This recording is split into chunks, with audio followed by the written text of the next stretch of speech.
Hey guys, how's it going today? How you guys doing? Yeah, good. Thanks, man. How are you? I'm all right. Doing All good. right. So what? It's November. It is. It's my birthday month. Oh yeah. Yeah. Really? Oh, no kidding. Yeah. Happy birthday. Birthday podcast episode. Oh, I want to ask how old you're gonna be. Old, man. Just old. Just old. Okay. That's all you're getting. On a Just old. scale of 1 to old, how old are you? Like medium old. Medium old. Yeah. That's what it feels like every morning. Do your knees tell you when it's gonna rain? Knees just don't want to get up in the They morning. just don't want to get up. Okay. No. Hi, and welcome to Sound Discussion. Each episode, we discuss a music topic which we have all had first-hand experience with.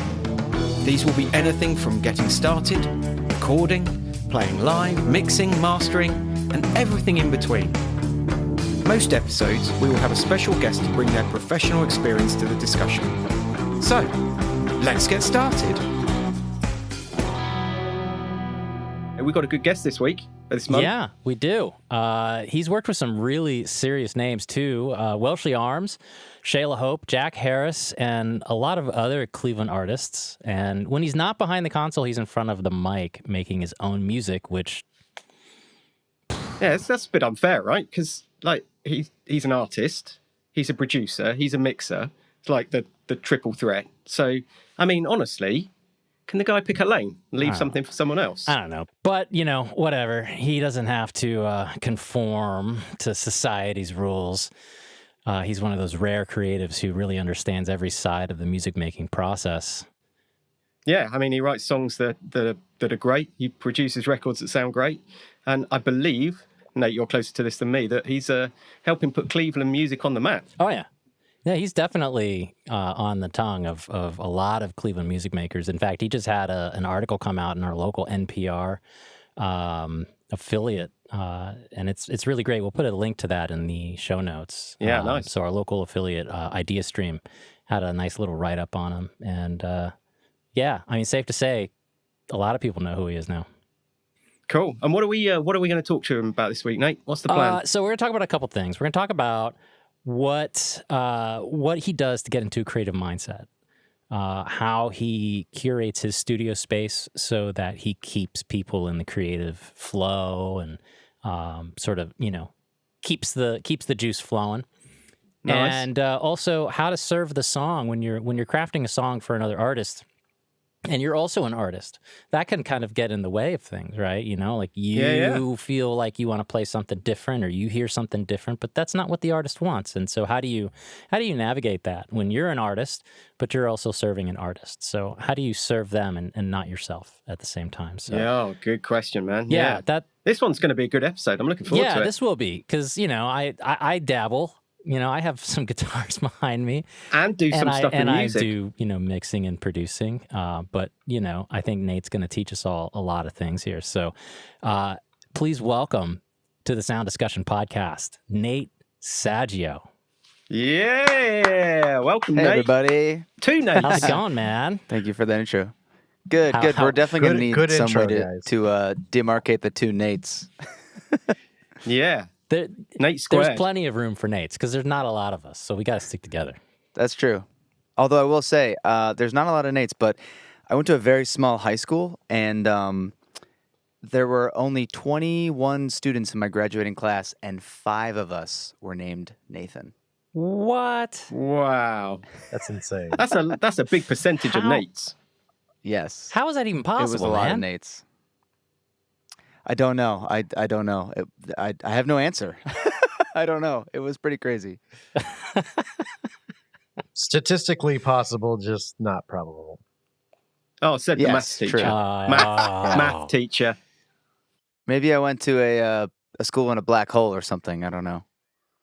Well, Nate, welcome again. And if you would, please, let's start with filling people in a little bit about yourself. A lot of people that are listening won't know who you are. So tell us a little bit about what you do, when you got started, and what brought you to here. Yeah, well, born and raised in Cleveland. Grew up in a very musical family. Was around a lot of music, mostly in church. but also had cousins and aunts and uncles and everybody that were writing their own songs and sharing them at holiday get-togethers and all that kind of stuff. And so yeah, just always around a lot of music being made. And my dad is a drummer. He was the drummer in our church growing up. So that was the first instrument that I gravitated towards and learned. That just kind of led to other instruments, and learning those instruments made me want to play in bands. And so I started playing in bands when I was probably like a late teenager, 17, 18, here and there, but still mostly playing in church a lot of the time. And as I was like finishing high school and getting ready to figure out the next phase of my life, I was really encouraged by my parents to find alternatives in the music industry, other kinds of jobs I can do, and other things than just being like a drummer in a band, basically. And so I think someone at some point mentioned to me, "Oh, you should look into music production," and I didn't really know exactly what that term meant or whatever. And so that kind of led me down a path of going to the local community college for the recording arts program and going through that whole program. And then that led me to interning with Jim Stewart, who has been a guest on here and who is across the hall right now from me. We still work pretty close together. I was his Nice. intern for about 3 months, and then I was his assistant for. It's hard to say because it kind of was in and out. Like I was his assistant when I was available, but then when other projects would come up that I would just do myself, I would focus on those. So yeah, it wasn't really. It was probably for about a year, give or take, year to 18 months. And yeah, now I'm in my own studio, doing my own thing. Yes, that's kind of the short version of the story, I guess. Nice. Yeah, Jim was great. Good guest. So yeah. Great and guy. He's across the hall. You should shout and say hi. I'll He tell won't hear him. you I'll because tell him you're to all say in hey. studios. But Yeah, it's true. He's got his speakers pumping. 2 very heavy doors between your studios, so he ain't gonna hear you. yeah. Yeah, no, that's true. We got a lot of doors in here. So, when did you move into the current space that you're in? It's been about 2.5 years. I think it was March, like end of March, early April of 2023. It would have been when I like finished renovating and actually got like my computer and speakers set up and started Yeah. booking studio time. And did you design the studio yourself, or did you have outside help sort of like design it acoustically, ideal, or did you just sort of slap it together and hope for the best? More slapped together. I mean, Jim Stewart had been in, so we have like the same front door. We share the same kind of like suite, I guess you'd call it. There's a bunch of different rooms inside of it all. So Jim's got like his control room, his overdub room. We share like a kitchen. There's a couple other guys that have their spaces. So I similarly have my own control room and overdub room that I work primarily in. So Jim had been in there already for a good year and a half or so. And so I was able to really kind of follow his lead actually on some of the build. We kind of like matched some of our design aesthetic as well, just to kind of give the whole space a more cohesive feel. Plus he had a bunch of leftover, fabric and wood and wood stainer and stuff like that that I just stole. No, I think I did buy from him. I think.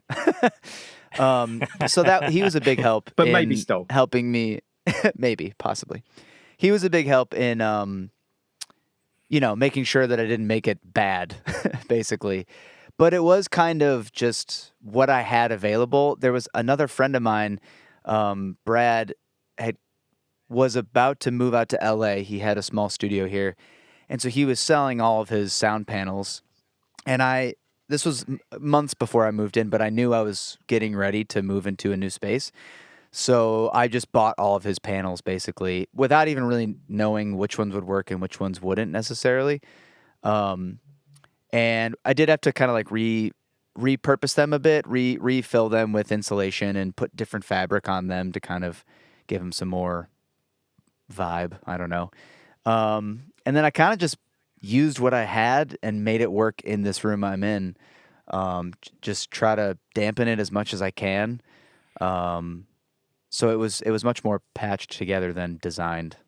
Nice.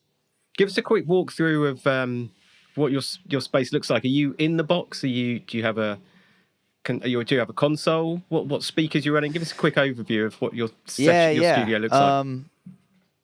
I'm primarily in the box for sure. I only imagine that changing slightly. You know, I guess if when I have money to buy stuff that I don't really need, because I think you can get everything done you need in the box, but it's so much more fun to me having like the tactile stuff.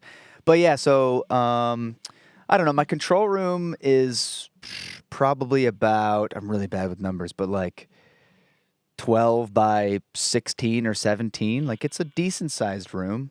And I can even record drums in here if Jim has drums going on in his overdub room. I record drums in here sometimes, or not even if Jim has drums, but just if he's working in there with something else.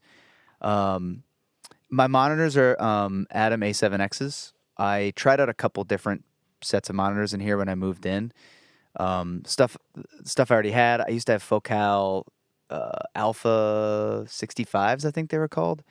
And those were good in my old setup in my old bedroom at my parents' house. Much smaller room.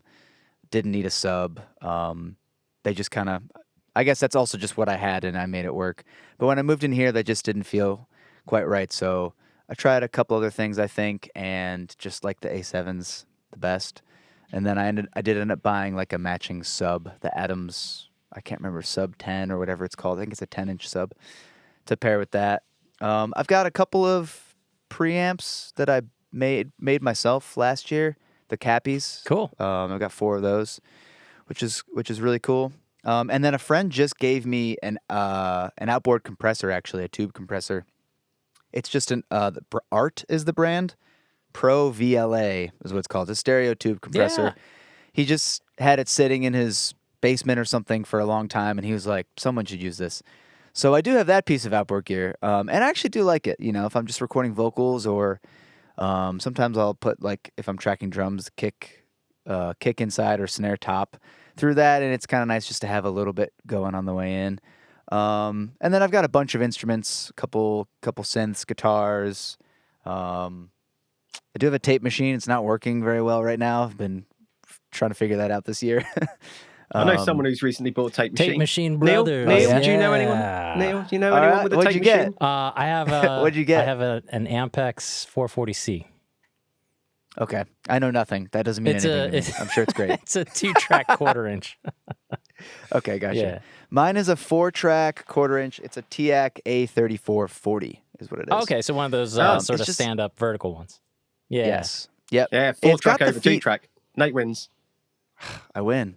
But it's really noisy. That's been it had an issue with the belt motor that a friend helped me figure out. And now I have it running for the most part, but it's just so noisy. And it's pretty much, I bought new tape and everything. I cleaned the heads, but I just can't get that noise out of it. Like it's like a lower kind of rumbly noise, not like just tape hiss. Oh. And this is something I've tried to explain to everybody who I grew up in a time where you recorded to tape, because as previously mentioned, I'm medium old.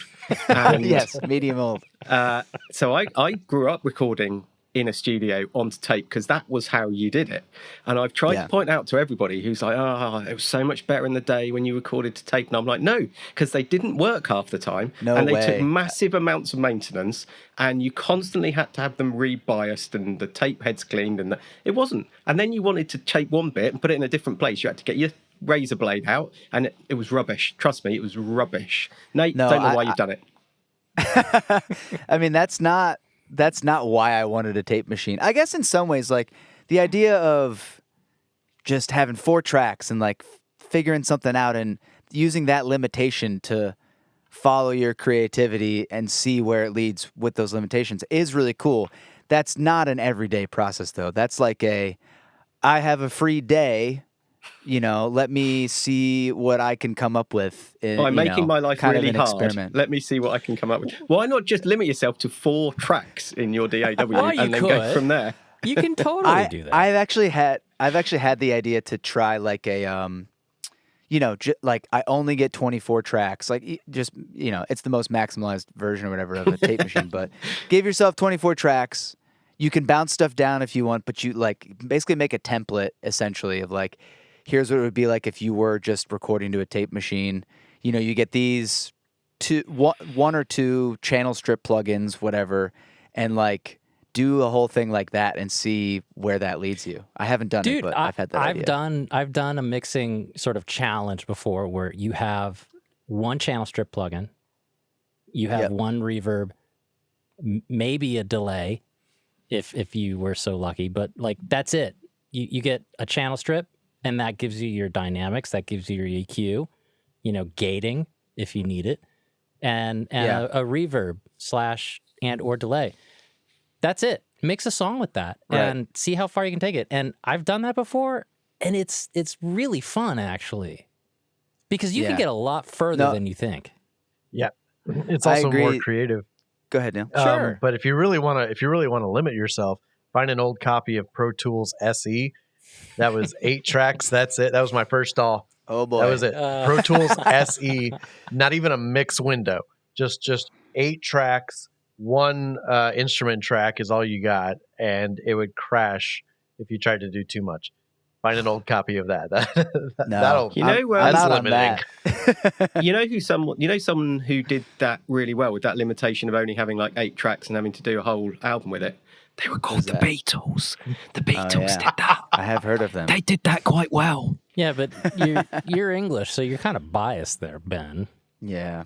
No, it was just anyone from that era. I think you find that, the Beach Boys did that quite well. Yeah, I was going to say, the Beach Boys 24 were the track equivalent over here in the States for that. But seriously, like limit yourself and see how far you can go. I totally agree with that idea. There's something to be said about like being creative with a limited number of tracks and a limited number of just tools available. You get creative because you're like, oh, how do I do this? Well, just limitations in general. I mean, you open up your DAW today and how many options of an EQ or a compressor do you have? I mean, we touched upon this last month, Ben, right? With my excessive number of plugins that I only use a fraction of them. How many was it, Nate? We can rerun it was not 2,000. Oh. It was like 1,300 plugins. Oh, that's much much better. Yeah. Oh boy, that's much better. I recently got a new computer. Well, it was a year ago now, but the previous one I had for only like 3 years or 4 years. I don't want to get into why I needed a new one. It was annoying, but when I got this new one, I was much more intentional about. All right, well, I downloaded this in the old computer. I downloaded this whole library of free plugins. Yeah. And I never used any of them. Let's not do that this time. Yeah. That way, when I am scrolling through my plugins list, I still have probably 200 to 300 options or whatever it is, but it's not 1,300. Yeah. But you never know. Like sometimes it's also fun to randomly I do that. choose one. I'll pick one that I've never used before and be like, what does this do? And sometimes you're pleasantly surprised by like, how long have I had this? And I'm just now learning about it. Like, what the heck? Yeah. I like you could probably do that with 300 though. Oh, yeah, I know. But what's the fun in that, Ben? I'm a stock Yeah, it's plugins funny. guy. That's it. Just And fair enough. I mean, yeah. I used to be into all that. No, go ahead. The amount of Mix with the Masters videos that I've seen where, someone really well known is just using the Avid EQ7. I'm like, I literally never use that plugin. Like that's all I use. It doesn't. Yeah, totally. I mean, it EQs. That's all you need it to do. Right. You don't need to do anything else. Yeah, I think you're right though. I think that creativity can be really sparked by forcing yourself to make decisions because you've got a limited set of things to choose from. And do you find? Do you guys? Sorry, go ahead. Yeah, I was going to say, do you find that true when you're songwriting, that being able to sort of constrain that? I don't want to say genre, but there are. You find there's rules with the genre you're writing in, and so you find that creative to. Yeah. As a general songwriting principle, like ignoring genre for a minute, it definitely can be helpful because, sometimes if you're like, I'm going to sit down and write a song, like it can be really, it's a blank canvas. Like it's really hard to know for me at least, like starting from a blank canvas is kind of intimidating and not really what helps me. I need like something to get me in a direction, you know? So, I've been to these. I have a friend who hosts these songwriting retreats. They're called Terra Songwriting Retreats. And so, there's probably like anywhere from 7 to 15 people go on these for a whole weekend. And you do individual songwriting exercises. So, like, you'll have an hour and you'll go write a song, and you never have to share that one. Like, it's usually not very good because you only have an hour. But it's about like just doing it, just kind of getting over the hump and just like doing the exercise, and then you also do like group songwrites. You're like paired up in 2s or 3s, and then you do share those at the end of each day. But they all have a prompt. They all have. Sometimes it's literally just a random word or phrase that Elijah, the host, or somebody in the group comes up with. Sometimes it's like we've done one. Actually, this is a super cool one. Everyone in the group will get 3 little sheets of paper, and you write down 3 phrases, sentences, phrases, words. You just fill out 3 pieces of paper, and then they're all collected and they're all put in, you mix them all up, and then everybody takes 3, and then you write a song inspired by what you got. And some people use all 3 lines. Some people use none of the lines. Some people don't use any lines, but like something that was on it inspired them to made them think of something else to write a song about. Anyways, all that to be said, I do find it to be just having that. It's not, I guess, a limitation, but to have something to kind of like spur you on. I get a limitation that I've seen done at those retreats too is like you can't use any I's or me's in the song, or like no U's, or like one of them once was like only 3-syllable words. Oh, which dang. is a really crazy one. But honestly, some of the people there wrote awesome songs, or at least like, like a verse and a chorus. It didn't have to be like a whole thing, but with just only using 3-syllable words. So yeah, so it's just that's really it all cool. kind of inspires, more art inspires art, and like whether it's like something you're going to finish and release, I just think being in that practice of doing that stuff is really beneficial as a creative. Yeah, I mean, the one that springs to my mind is I was blown away the first time. I don't know if you've heard it, the Ian Brown song "Fear," Fear, where the first letter of every word on every line is Fear. Yeah, okay. Oh, neat. And it's when I first heard it, it's just a great song, and then when I figured that out, it's like that is so clever. That's really cool. Yeah, it's just For stuff like every that. man a religion. That kind of, Wow, yeah, okay. It's so good. So it's just clever. Stuff like that just kind of like gets your brain in a lane. Like, now if that guy Ian is writing that song, and now he's just thinking of words in that limited way, but it's now like bringing words to thought that he might have never thought of before, because he's having to like, hone in on these specific things. Yeah, I find it helpful.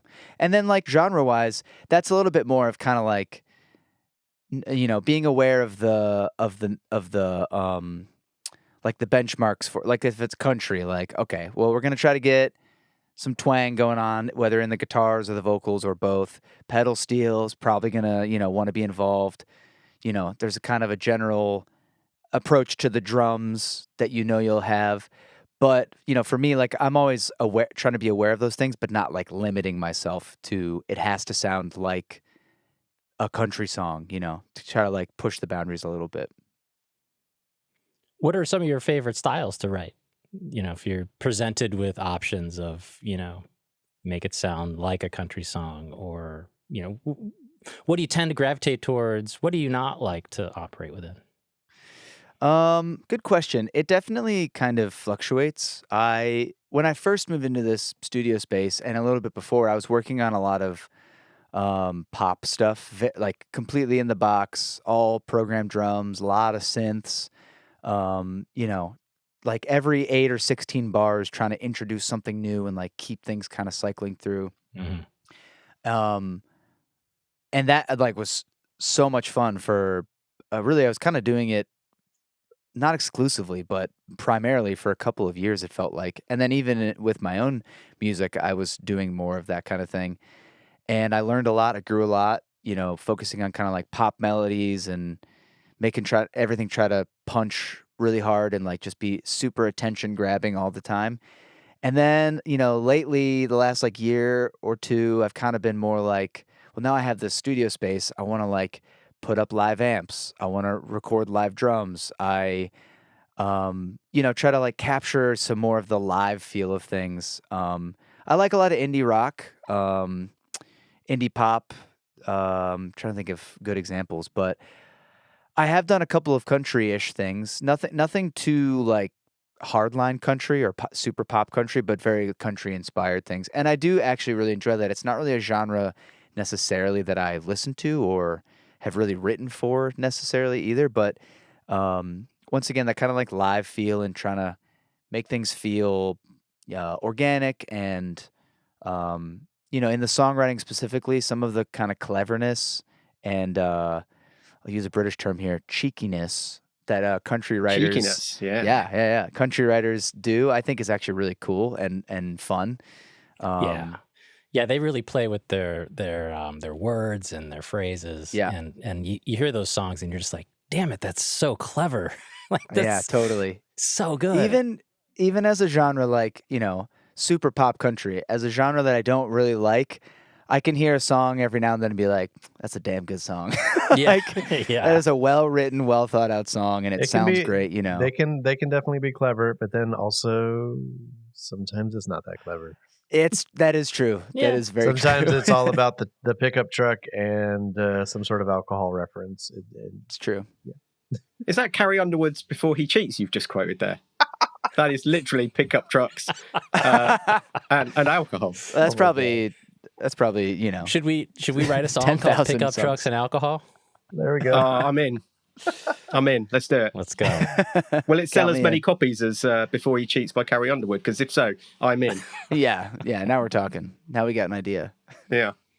Do you find producing pop songs and country is really different? Or do you find your processes sort of very similar? That's a good question.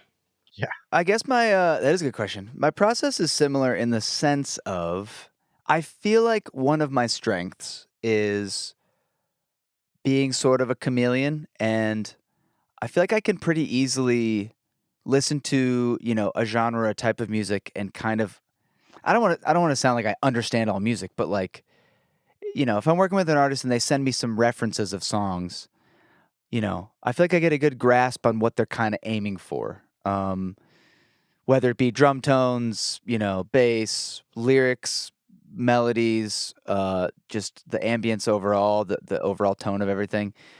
And I feel like I'm pretty good at adjusting my approach to what is needed for that song, and for what the artist is aiming for. The important part of that is understanding what the artist is aiming for. So I definitely, want to have conversations with them before, get some references, try to understand what helps them, what their process tends to be like, be very clear about what I can offer in my space, instrument-wise. And like I had somebody come in last week to talk about recording a project, and they wanted to do it full band, all live together. And I was like, if you want to work with me on that, I would love to. We're going to have to rent a different studio because I don't have the space to make that work here. And I'm not going to say, no, don't do it that way. Let's multi-track it so that we can record it here. Like, I want to be very honest. Like, I can't do that. If you want to work with me and have me engineer it, that's great. But there's going to be an added cost of renting another studio. So I really try to get a sense of like, what is the goal? What's most important to the artist for the song or the project, and adjusting my approach for what it is. So they definitely are different, I would say, but I don't feel like I approach them different in my mind, at least, if that makes sense. Yeah, totally. How much with your clients? How much is local versus remote around the country or the world? Mostly local, almost all local, I would say. It's funny, I told you before we started that I just bought this webcam last week because I did a remote session last week basically for the first time, and then I had a Zoom meeting earlier this morning with a band from France actually about doing some like production cool. with them and Oui, some d'accord. mixing. Yeah, exactly. Yeah. So I am starting to see more of that. And it's something I'm trying to get more comfortable with and like technically set up to do as well. Gonna have to forget about the tape machines on those sessions, but I'm just kidding. So yeah, but 99% local, 90% local. It's almost all. All right, cool. So it's Wednesday morning. You're walking into your studio. You have a list of things to get done for the day. What gets you sort of like settled down into a creative mindset so you can really begin working? Aside from making a cup of coffee or whatever, what do you do to sort of shut the rest of the world out and focus on getting down to work? Yeah, it can be hard. I think it's really about discipline, and I'm not the most disciplined person. But I have learned over the last few years that having like time set aside earlier in the day, like if I have somebody coming in at 10, usually I start at 10 a.m. with somebody coming in to work on their song.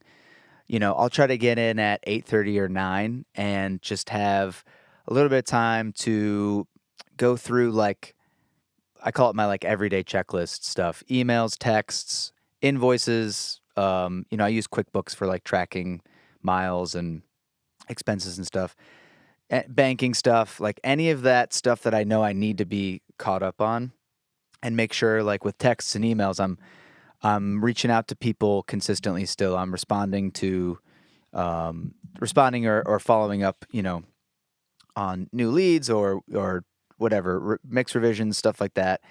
Like clearing that out of my mental space is actually mega helpful for me. Getting prepared. I do like coffee.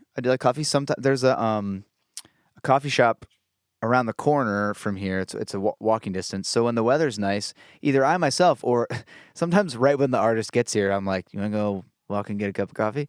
And they usually say yes. So Nice. that's kind of a nice thing too. Like, especially with an artist, whether you know them or not, like just having that 20 minutes to talk and kind of ease into it, I find helpful. Sure. Well, maybe they had a terrible time getting to your studio, and they need a chance to sort of unwind a little bit too. Totally. Yeah, I think that's definitely true.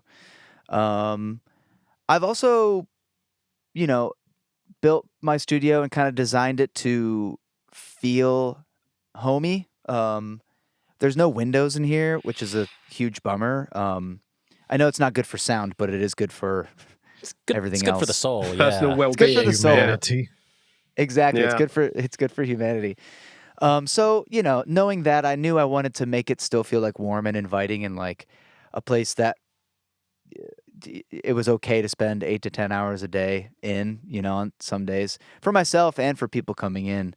The upside of the no windows thing is you can really focus in and like last year there were 3 tornadoes that all hit Cleveland, and I was in a session with somebody, and all of a sudden the power just went out, complete pitch black, and we were like, "What is going on?" And we looked outside, and it was like this crazy storm going on, and we just had no idea. So you really can block out, any outside noise, literally, and just really focus in, which I think really helps too. Yeah, it's one of those that time has no meaning if you have no windows and no natural light. Yeah, in the winter it's tough because I come in and it's like the sun is kind of just up or whatever, and then when I leave at even if it's 5 o'clock, it's like pitch black out already, just in perpetual darkness. Days. Neil's so far south that he doesn't know what darkness is. It's just perpetually light. You for in him. Florida? Is that right? Yep. Tampa, Nice. Florida. So It's probably about 80 degrees there at the minute. oh, you're not that far off. Yeah. Well, we can't all be that lucky, I guess. I think we should No, introduce a new exactly. segment called the Sound Discussion Weather Report. Just Ooh, like yeah. just like It's break. be 79 like, What's the degrees weather right near now. you right now? Dun, dun, dun, That- dun, yeah, dun, dun, exactly. dun, dun, dun. Nate, right there, Nate. That's another one for the T-shirt. Yep, Sound yep. discussion. What's the weather with you? Yeah. What's the weather? Because you'll only get that if you've listened to the podcast. That's awesome. Yeah. That's what you want. Nice. So what? Complains about the weather. So what kind of things do you like to have in your studio to make it feel like home? I see a rug there behind you. Like, do you like to have the sort of more sort of not sterile, but just sort of like minimal kind of studio setup? Or do you like to have it feel like somebody's walking into your living room or, you know, your den or something like that? Cozy, comfortable. Yeah, I the biggest thing is the lighting. I got like the smart lighting, so I could change. I don't really care about the colors, although I do that sometimes when I'm, you know, when I'm like in a session with somebody and to make it fun, we'll like turn it all red or all blue or something. Yeah. But mostly just so I could have like warmer or lighter light hues. I really find it very helpful. Like having warmer tones. It doesn't feel like you're working in a hospital.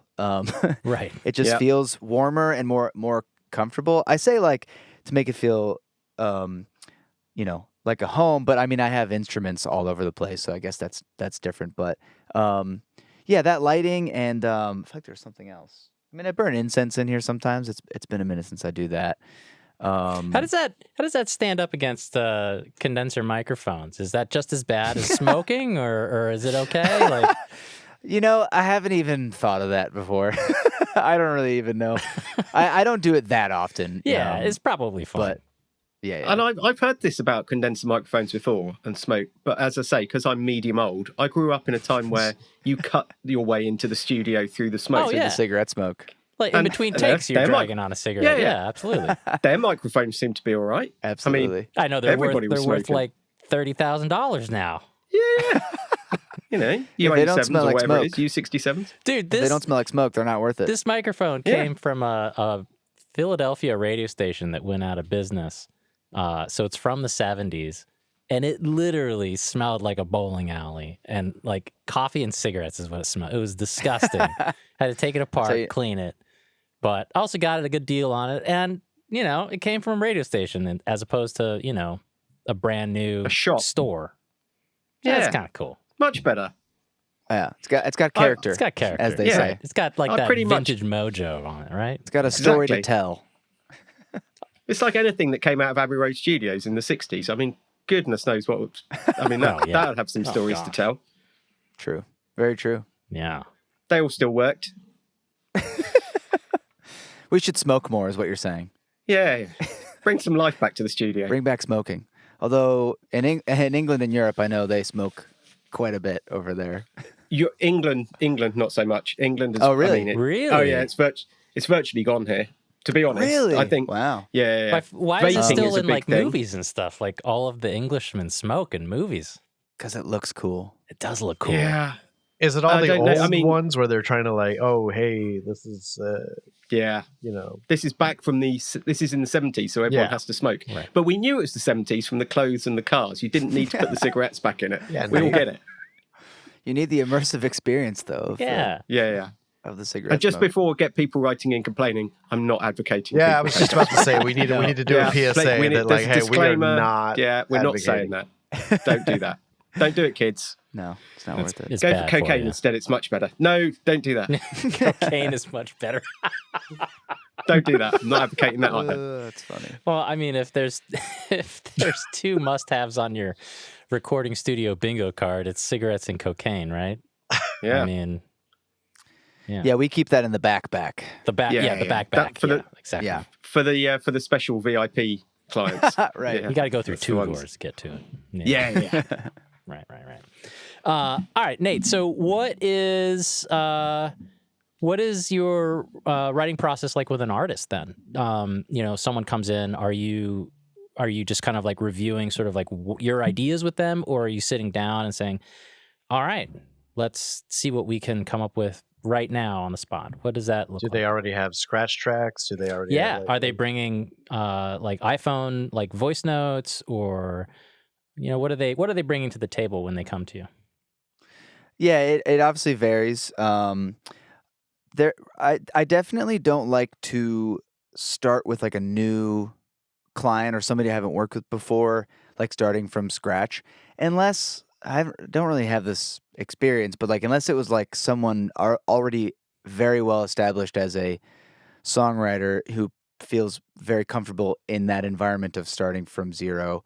Um, then I would prefer, at least for the first time, to for them to have something to bring in, even if it's like a verse and a chorus. It doesn't even necessarily have to be like a 100% finished song, but a lot of the times it is. A lot of the times they'll have the song written, and most of the time it's probably just a phone demo. But then there are a couple people that will have scratch tracks. They'll have like a scratch drum beat and like a guitar track and a vocal. It could be kind of anything, I guess, on that end. And um, we'll just kind of I'll have them play it either in the room or we'll just listen to the demo. Um, and we'll just play through it a couple times usually and just start to get, we'll have already kind of talked about maybe genre and um, listen to their previous stuff and get a sense for that as well. Um, and we'll just kind of start chipping away. Like I kind of try to let my inspiration lead or the artist's inspiration lead. So we'll play through it a couple times and I'll maybe start hearing a drum beat in my head, or I'll just start hearing the guitar part, or I'll figure out a guitar part on the acoustic while we're kind of listening through it or something like that. And then, if there's a spark of an idea, I just say we start heading in that direction. A lot of times, also like important to get like a tempo kind of established first. So I'll just like in Pro Tools tap out a tempo. We'll kind of play through it at that tempo. Does this feel right? Maybe a little faster. Okay, we put it up a couple notches. Cool, that's feeling good. That can always change later down the road as we go, but at least for now, get something kind of established and just start to build the frame of it a little bit. So yeah, if I'm hearing like a drum beat, I'll just like I use is it addictive drums? I think that's what I use. Yeah. To just kind of scratch out if it's like a live drum thing, or if it's like a pop thing, then we'll just start finding some drum samples too and get a beat going. And yeah, usually try to get, if we're changing, because like on a phone demo or something, they haven't recorded to a metronome. And it's, tempo's probably fluctuating. So, okay, well, let's re-record a demo. Maybe we changed the length of a section or double the chorus at the end or something, so the arrangement's different now. Cool, well, let's get like just a scratch guitar down, map the song out, get a scratch vocal, have the song mapped. Okay, now we're in Pro Tools. We've got the start of a roadmap for the song. We know it starts with an intro, hits the verse, pre-chorus. I mean, it's not always that complicated. Or it's usually pretty straightforward arrangement wise. But now we have those markers. Let's start to fill them in: drums, bass, keyboards. Maybe the artist already has a slight vision for that. Listening to reference songs, just start to piece it together slowly, and then as those ideas are flowing, they inspire other ideas. I lay a bass track down. Oh, you know what? It might actually be cooler with synth bass. Okay, well, let's try the synth bass, see how that is. No, the real bass was sounding better. Okay, well, what if we double it with guitar, layer it with guitar. Oh, cool. Well, what do these pedals do? I don't know. Let's throw them on the guitar and find out. Like, I just kind of try to keep it snowballing and keep the momentum moving forward. And I found it really helpful for me to turn your critic off while you're in that mode of snowballing and following that sense of inspiration. It may be a stupid sound you're using. Maybe I found the dumbest snare drum ever in Splice, but maybe I throw 3 plugins on it and now all of a sudden it's so dumb it sounds cool, Sure. And But you lean into it and it Exactly. could be the perfect thing for that.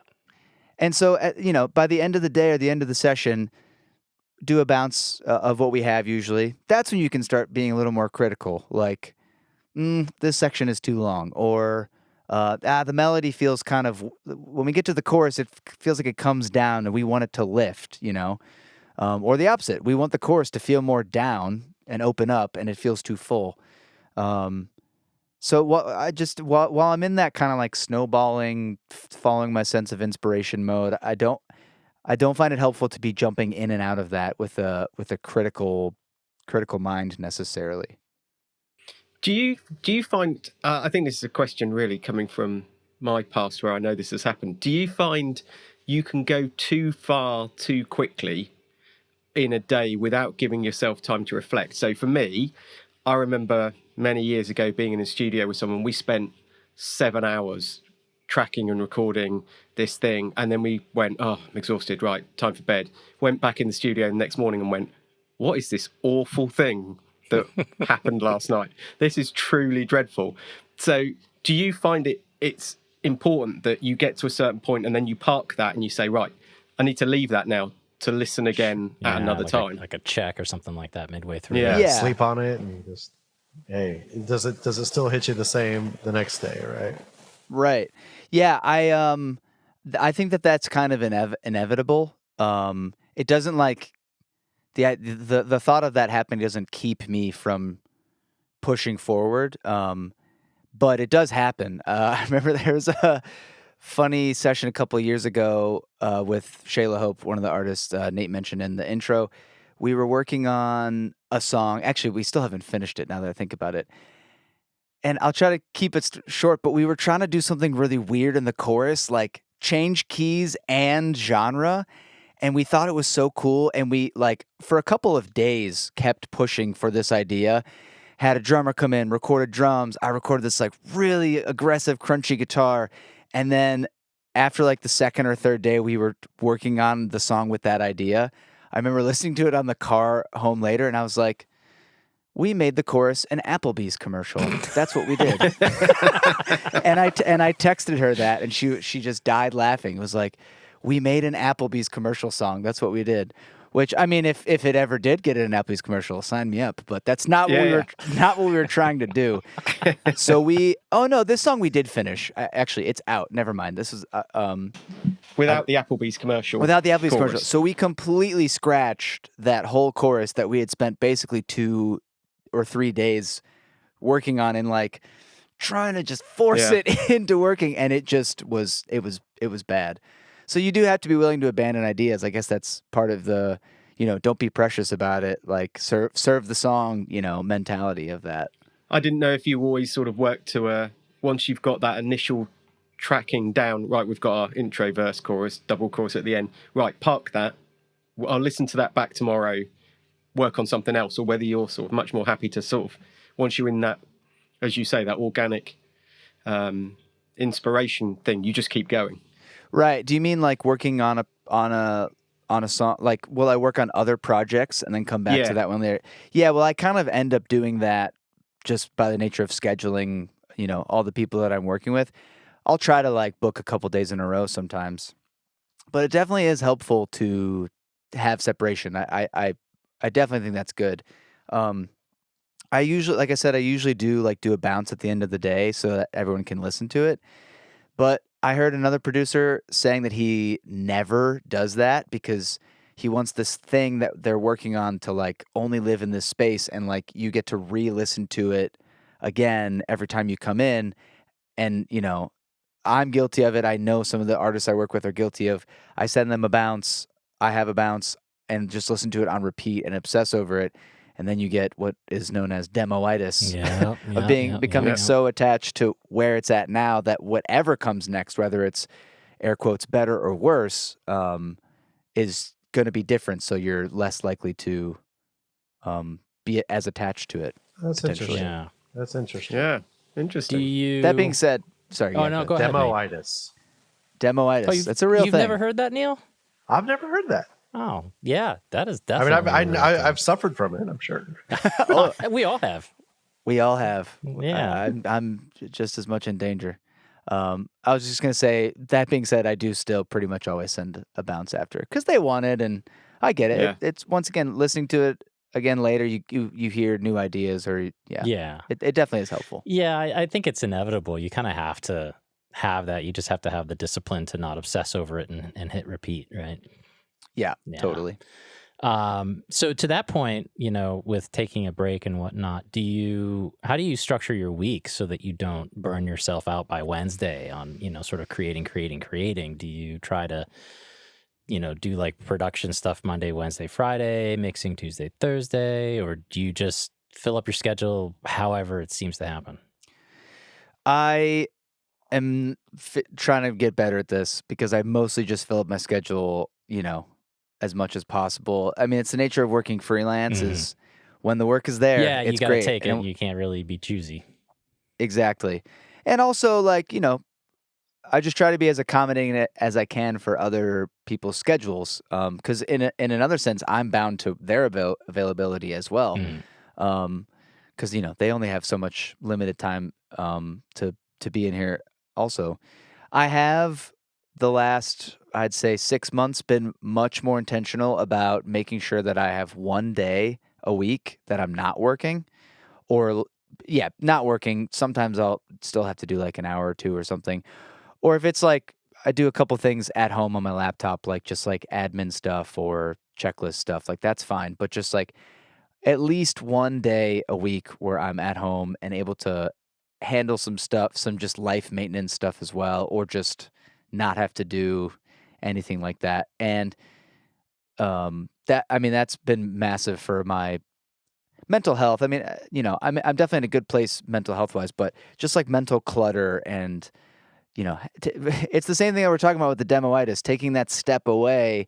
When you come back in, you're just hearing everything and with a new perspective, whether it's something you're starting to work on or something you've already been working on. It just gives you like it just is refreshing, I guess. Yeah.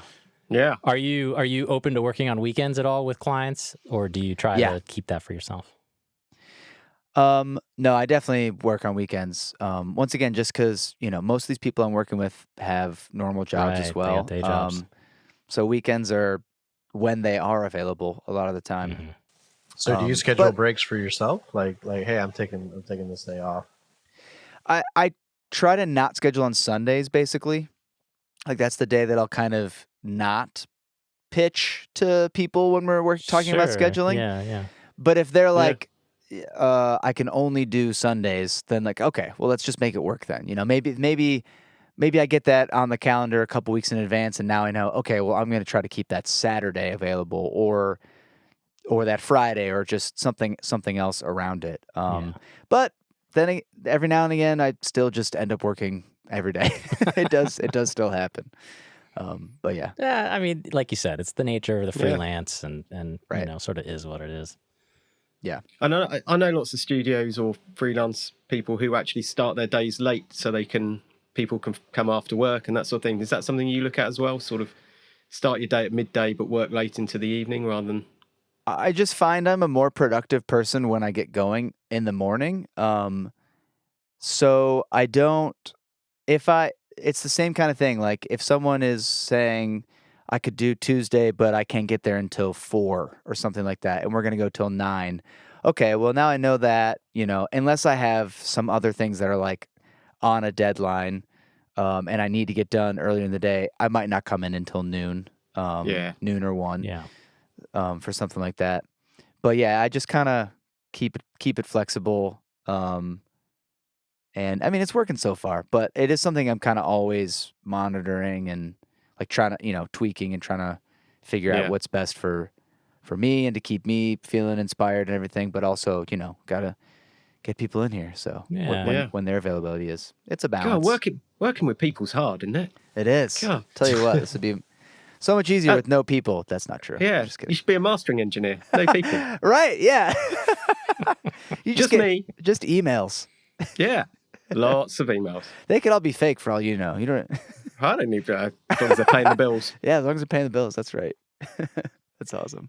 One last question from me. How do you like to capture ideas, either for yourself or for artists when you're... Oh, good question. When you're, sort of thinking about how you're going to craft their songs? Do you use your phone and sort of sing into it? Do you get a pen and paper? Do you write stuff down? What's comfortable for you when you're really trying to capture the flame?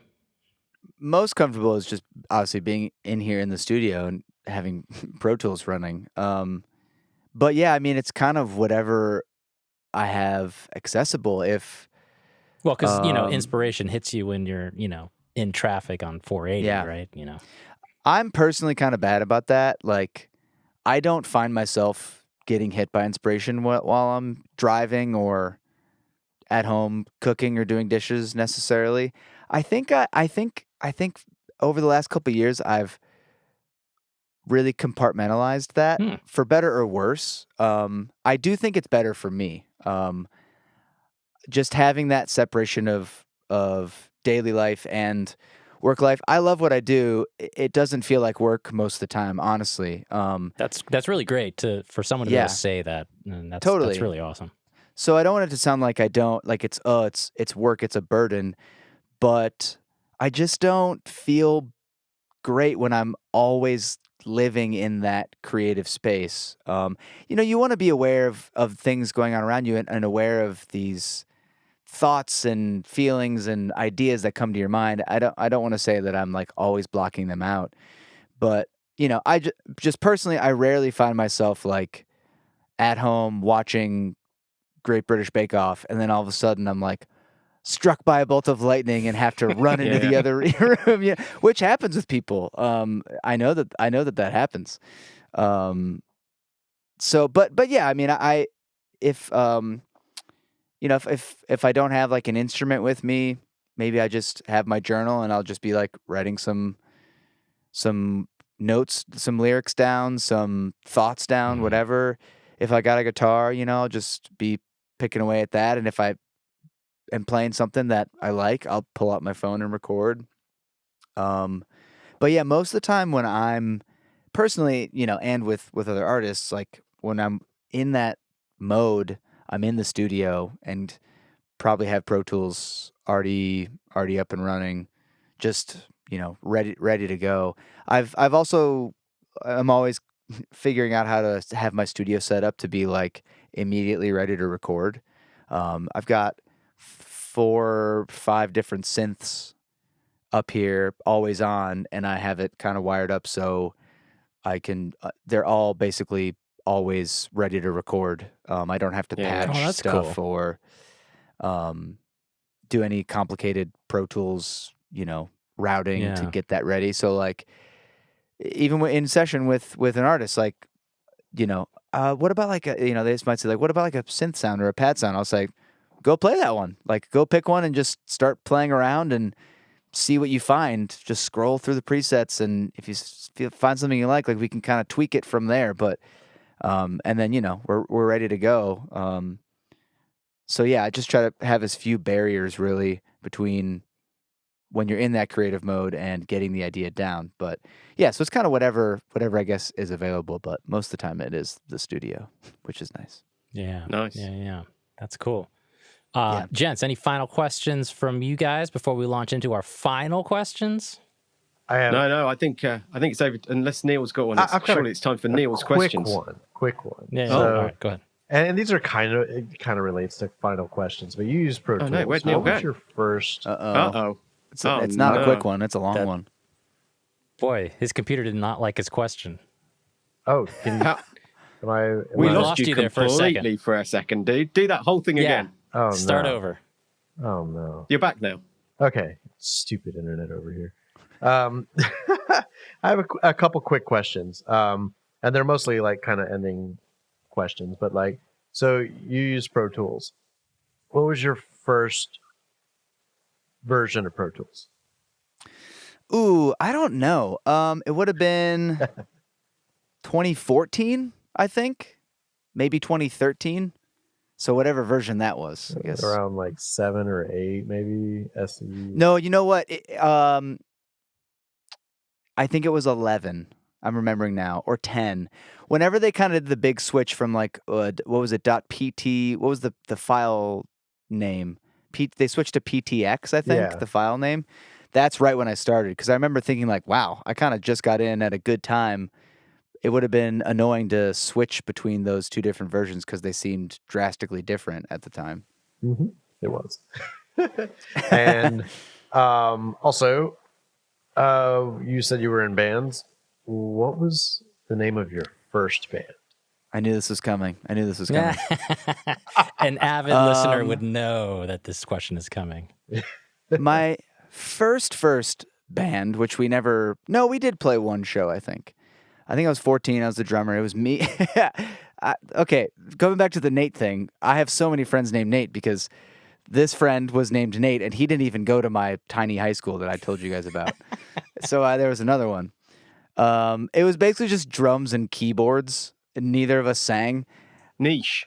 Very, very niche. Very, very niche.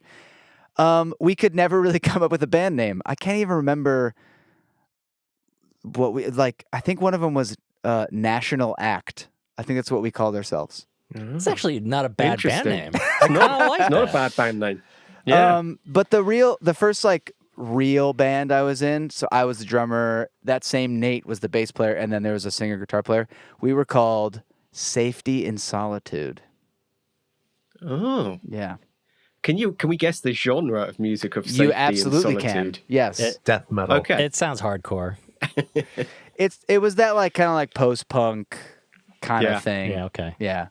Hardcore. I like the very first band, though, you couldn't come up with a name because the lack of ego in that is brilliant because usually bands have a name before they can play anything. It's because we didn't have a lead singer. exactly- We didn't have a lead singer, so there was no ego in the band. There was no ego. Yeah.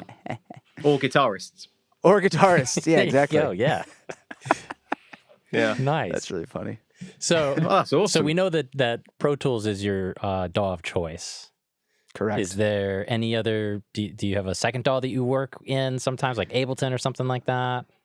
Yeah, I do use Ableton sometimes. I used to use it a lot more. And for a while, I was kind of going back and forth between Ableton and Pro Tools.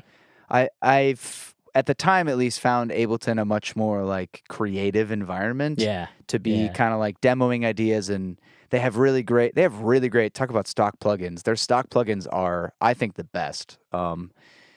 Logic's are good too, so maybe they're not, but they're really good. And so yeah, I would do like a lot of demoing and exploring ideas in there, and then like figure out how to get those files over to Pro Tools when I was like doing more heavy editing and then mixing, and it was just like way too much. So I was like, all right, I just got to figure out how to make the Pro Tools environment a little more creative. So, but I still have Ableton. I still pull it up. I didn't have a. This is funny. I didn't have a tuner plugin in Pro Tools because they don't have that. There isn't a stock one of those. How do you not have a stock tuner plugin in any? I know. Like, come on, Avid. It's Jeez. really dumb, and I just never bought one. And so I have like in Ableton you can like save your default session to like when you just open it. So I have a MIDI instrument with a piano loaded up and already armed, and then a tuner channel just ready to go for tuning. That's great. So so if I'm like tuner app in Pro Tools, Tools, yeah, it sucked. Oh, maybe it's like, new now. Maybe it's new. Yeah. No, maybe it was just rubbish. Years ago, you had to put it on the track, and then it was like it would just it'd be one of those where if it was out of tune, it would keep going Just faster freak and out. faster. Yeah, it would freak out, and then once you get closer to tuning, it was. Oh, it's a like strobe tuner. like a strobe. Oh, tuner. that's what it's Strobe called. Okay, tuner. Yeah, that's how it's supposed to work. I'll have to look into that. I didn't know. I did actually buy one like 2 months ago. Finally, a $9. It's just $9. Like it wasn't even expensive. But yeah, so I have Ableton. Like if I'm mixing something or someone brings a demo and I'm trying to figure out the key, I'll just load up Ableton and have a piano ready to go, and then cool, I'm figuring out the chords and everything. And I also use it for I do some stuff with I have two like semi-modular synths here. So you can do what's like CV information, which is basically just like little electric impulses that send to the modular stuff. So I can basically lock the tempo of that modular equipment with Ableton, and then Ableton and Pro Tools actually link together. So then I hit play, and Ableton and Pro Tools start playing, which then triggers the synth, and then I'm recording it into Pro Tools. So I use Ableton for that too. That's awesome. Yeah. Clever. Cool. Very clever. That's a great workflow. I like that. That's pretty sick. Yeah. So if people wanted to get hold of you and wanted to find out more about you, what's the best way they can do that? I'm assuming it's all the socials. Yeah, pretty much just Instagram. Insta_SAGG, Sag. My last name is Saggio. Yeah, just follow me on there. Shoot me a message. My email, I guess. Old school version. It's in my bio on my Instagram. I don't have a website. I definitely should, but I don't. So Instagram's the best way. Instagram seems to be the new About website. as good as anything, right? I mean, Yeah, Websites are old school. I Yes. disagree. I think websites still have their place, but if at the very least have an Instagram account, put your stuff there. Yeah. That's good enough for most cases. Yeah, that's true. Yeah, but For sure. we didn't ask him the one last question. What is it hot with what you? is your desert island plugin? What's What's the one that if Can't live you without had it. to delete all the others and just roll Should we with guess? one? Right. Neil, guess in your head. Keep it in your head. Yeah, Nate, it's keep in it in my your head. head, locked in. Right. Let's see. Well, I have listened to this podcast enough to know. Okay, so it's a that Fab Filter plugin. everyone says Pro Q, which, it's kind of undeniable. Yeah. However, I do have a different answer. Oh, okay, cool. Brilliant. Love Mostly this. for the sake of intrigue, but I used this one almost as much as Pro Q, kind of. I probably have this on 60% of my channels by the end of a mix or like a production session, and that is Decapitator. Heck yeah. Yeah. I use Decapitator so much. Love Decapitator.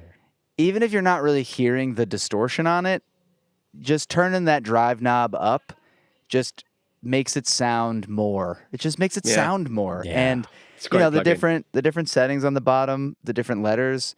And then it can be an EQ kind of. I saw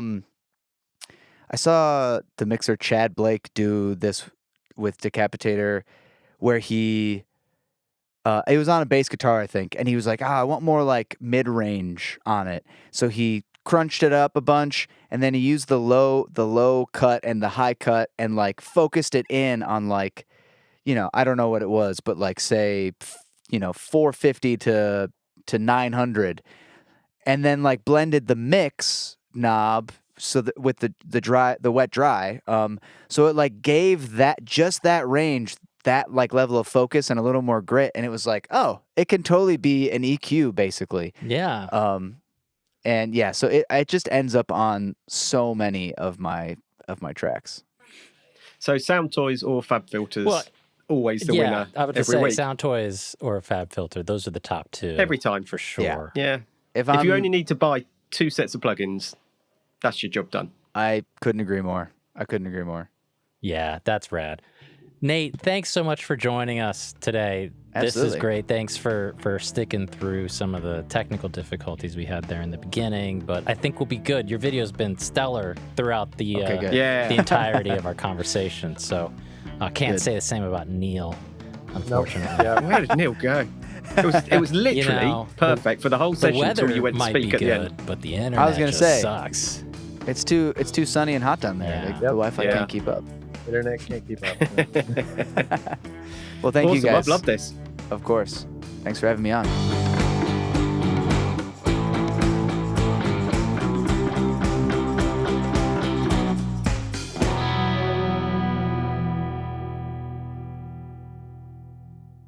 Hi, thanks for listening to this episode of Sound Discussion.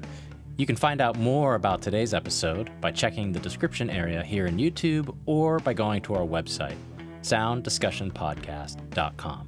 While you're there, subscribe to our mailing list so you can be kept up to date on new episodes, updates from the team, and additional content only available to newsletter subscribers. And as always, please leave a comment, like, and subscribe here on YouTube and wherever you listen to podcasts. Thank you so much for taking the time today to sit in on our conversation, and we can't wait to have you back next month for another episode of Sound Discussion. I remember listening to it on the car home later, and I was like, we made the chorus an Applebee's commercial. That's what we did.